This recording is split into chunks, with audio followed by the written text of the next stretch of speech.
Bryan Kohberger had one obsession: understanding the minds of killers. For 3 years, he buried himself in criminology textbooks, studied forensic psychology, analyzed case files of serial murderers. He wanted to know how they thought, how they operated, and most importantly, how they got away with it. But on November 13th, 2022, Bryan Kohberger stopped being a student of murder and became a perpetrator. And in doing so, he violated every single principle he'd spent years learning. 4 University of Idaho students were stabbed to death in their sleep. The killer was careful, methodical. He struck in the dead of night and vanished without a trace. For weeks, police had no suspects, no murder weapon, and a community drowning in fear. But the killer had made mistakes. Fatal mistakes. The kind that someone with a master's degree in criminology should have never made. This is the story of how Bryan Kohberger, a man who studied how killers evade capture, became a textbook example of how to get caught. By the time you reach the end of this video, you'll see how every decision he made, every move he thought was calculated, was actually leaving a trail of breadcrumbs straight to his front door. Because here's the thing about studying crime. Knowing what not to do doesn't mean you won't do it anyway. Let's break down his fatal mistakes one by one. November 13th, 2022, 1122 King Road, Moscow, Idaho. For bodies: Kaylee Goncalves, 21, Medicine Mohan, 21, Xana Kernadal, 20, Ethan Chapin, 20, all stabbed multiple times while they slept. The brutality was shocking. The precision was disturbing. But in the chaos of that crime scene, investigators found something the killer didn't intend to leave behind. Atan leather naif seat. It was lying on the bed next to Madison Mogan's body. The murder weapon was gone, but the sheath remained. And on the metal snap button of that sheath was something invisible to the naked eye, but impossible to hide from forensic science. Touch DNA. Now, here's what makes this mistake so catastrophic. Bryan Kohberger wasn't just any criminology student. He had a bachelor's degree in psychology, a master's in criminal justice, and was pursuing his PhD in criminology at Washington State University, just 8 miles from the crime scene. He had taken courses in forensic science. He understood DNA evidence. He knew about touch DNA transfer, the microscopic skin cells we leave behind every time we touch something. He knew how genealogical databases work, how investigators can trace DNA to family members even if the suspect isn't in the system. He knew all of this, and yet he either touched that sheath without gloves, or he never realized he'd left it behind. Either way, it's Criminology 101. Don't leave biological evidence. When the Idaho State Lab processed that DNA and uploaded it to genealogical databases, they built a family tree.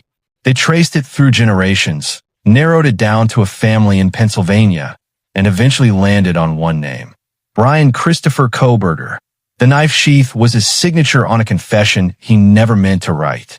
One piece of evidence, one microscopic mistake, and it unraveled everything. But this was just the first breadcrumb.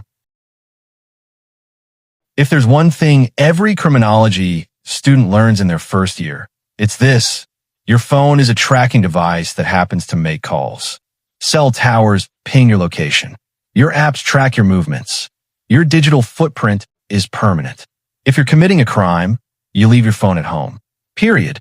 Bryan Kohberger knew this. He'd studied digital forensics. He understood cell tower triangulation, geofencing, how investigators map movements through phone data. So what did he do? He brought his phone. But worse than that, he created a pattern that screamed guilt. Here's what investigators discovered when they pulled his phone records. Between June and November 2022, Bryan's phone pinged near the King Road house at least 12 times.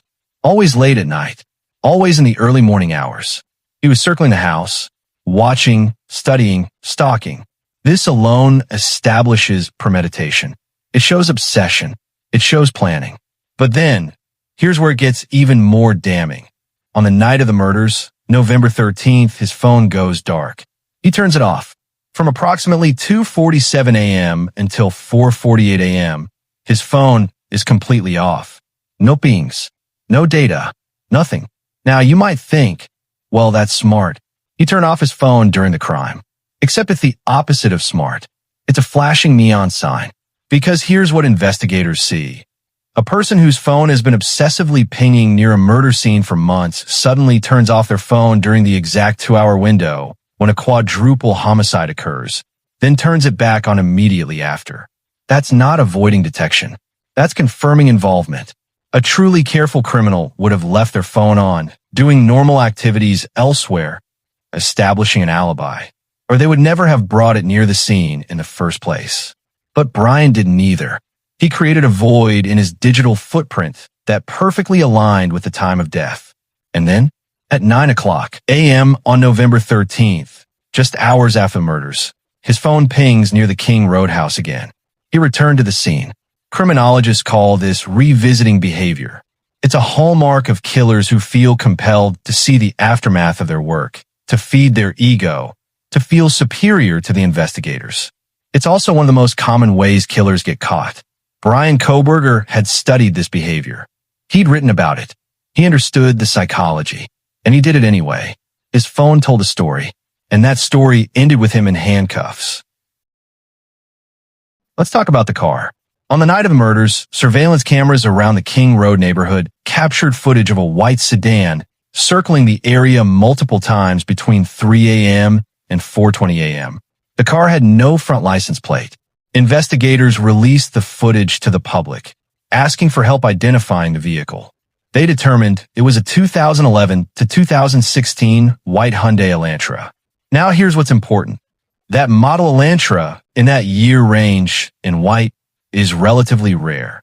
It's not a Honda Civic or a Toyota Camry. It's distinctive enough to narrow down. And Bryan Kohberger, he drove a white 2015 Hyundai Elantra. Let that sink in. He's a criminology PhD student who understands vehicle forensics, automatic license plate readers, traffic cameras, and the importance of avoiding detection. And he drives his own personal vehicle, a distinctive model, to commit a quadruple homicide. But wait, it gets worse. His Elantra had a Pennsylvania license plate on the front. Most states only require rear plates, but Pennsylvania requires both front and rear. So at some point, likely after the murders, when police released the surveillance images, Bryan removed his front license plate. He thought this would help him avoid detection. But actually it did the opposite, because now investigators are looking for a white Elantra with no front plate in a state where front plates aren't required, Washington. And Bryan's car, registered in Pennsylvania where front plates are required, suddenly has no front plate. That inconsistency is a giant red flag. Investigators began searching DMV records for white Hyundai Elantras registered to people in the area. And there it was. Bryan Kohberger, PhD student at Washington State University, 8 miles from the crime scene, drives a white 2015 Hyundai Elantra. The noose was tightening. Oh, and here's the final insult. When police eventually searched his car after his arrest, they found traces of victim DNA inside. He hadn't even cleaned it properly. This is someone who studied crime scene forensics, who understood evidence collection, who knew that every fiber, every hair, every microscopic particle is potential evidence. And he didn't deep clean his vehicle. Because here's the truth about Bryan Kohberger. He thought he was smarter than everyone else. He thought his education made him untouchable. He thought he could outsmart the system. He was wrong. Bryan Kohberger spent years studying criminal psychology and behavioral profiling. He knew what red flags look like. He understood how investigators build psychological profiles of unknown subjects. So let's build his profile, shall we? The profile asterisk. Male, late 20s, socially isolated, awkward around peers, obsessed with true crime and violent offenses. No romantic relationships. Online activity suggests resentment toward women. Lives alone. Highly intelligent, but struggles with social connections. Narcissistic tendencies. Need for control and superiority. Graduate student in criminology. Someone who studies crime not out of a desire for justice, but out of fascination with the power dynamic between killer and victim. Now, does this profile sound familiar? Because it's literally Bryan Kohberger. Former classmates described him as creepy aggressive, and obsessed with criminal psychology in an unsettling way. Women in his classes said he made them uncomfortable. He would insert himself into conversations about violent crime with disturbing enthusiasm. One former classmate said Bryan asked her, "How would you feel if you were the last person someone spoke to before they died?" He had few friends. He spent hours online in forums discussing criminal cases. His master's thesis was titled, "Visual Progression of Seasonal Trends in Burglary Offenders." He was fascinated by how criminals think, how they choose victims, how they operate. And here's the kicker. In a since-deleted Reddit post, Bryan allegedly sought participants for a research study asking criminals about their thoughts and feelings during and after committing crimes. He wanted to understand the emotional experience of committing violence. Now, being interested in crime isn't a crime.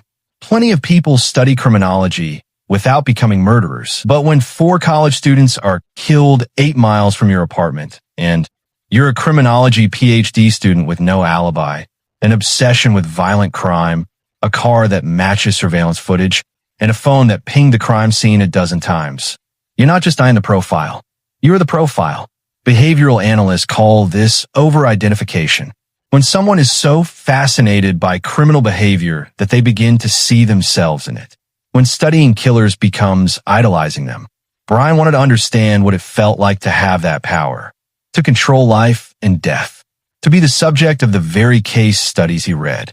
And in trying to become the perfect criminal, he became the perfect suspect. Let's talk about arrogance. After the murders, Bryan didn't go into hiding. He didn't lawyer up immediately. He didn't act like someone with something to hide. He continued his normal life. He went back to classes at Washington State University. He interacted with students. He drove his Elantra around town, even after police publicly announced they were searching for that exact car. Why? Because he thought he was smarter than the investigators. He thought his education gave him an edge. He believed he'd committed the perfect crime. This is textbook narcissistic behavior in criminal psychology. The killer who thinks they're above suspicion, who believes their intellect makes them untouchable. But here's what Bryan didn't account for. Modern investigative techniques don't rely on one piece of evidence. They build a web. The DNA on the knife sheath led to genetic genealogy. The phone data established his presence. The car's sightings corroborated the timeline. The lack of an alibi created opportunity. His background and behavior created motive and psychological profile. Each piece alone might not convict, but together, it's an iron cage. And still, Bryan acted like nothing was wrong. On December 15th, a month after the murders, police were watching him. They knew who he was. They were building their case, waiting for the right moment to strike. Bryan drove cross-country from Washington to Pennsylvania for Christmas break, a 2,500-mile journey. And the entire time, FBI agents followed him. They watched him stop for gas. They surveilled him at rest stops. They documented everything.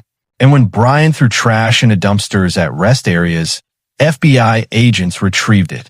They pulled DNA samples from discarded items and compared them to the DNA on the knife sheath. It matched.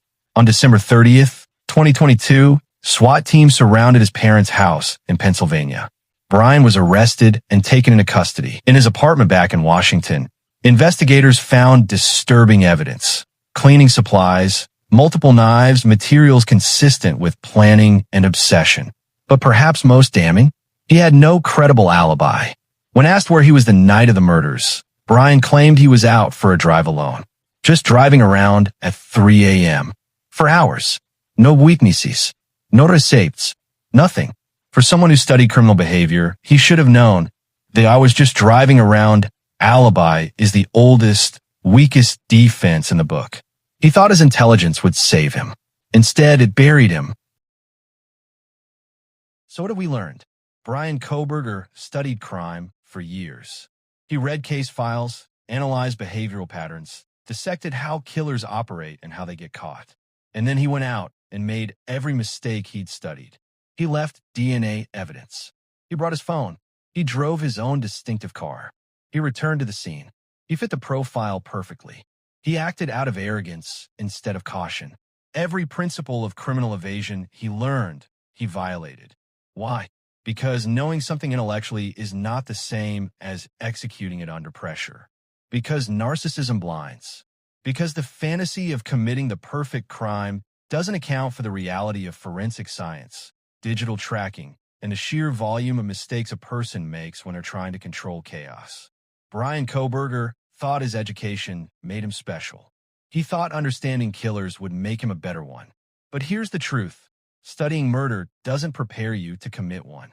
It just makes you aware of how easily you'll be caught. And now, Bryan Kohberger's case is taught in criminology classes across the country. Not as an example of brilliance, but as a case study in hubris.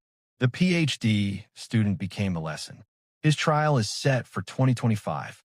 The evidence against him is overwhelming. The DNA, the phone data, the car, the profile, it all points to one person. For young lives were stolen, for families destroyed, a community shattered, and the man accused of it all, he'll spend the rest of his life behind bars. A cautionary tale for every criminology student who thinks they're smarter than the system. Because in the end, Bryan Kohberger proved one thing definitively. You can study crime all you want, but you can't outsmart justice.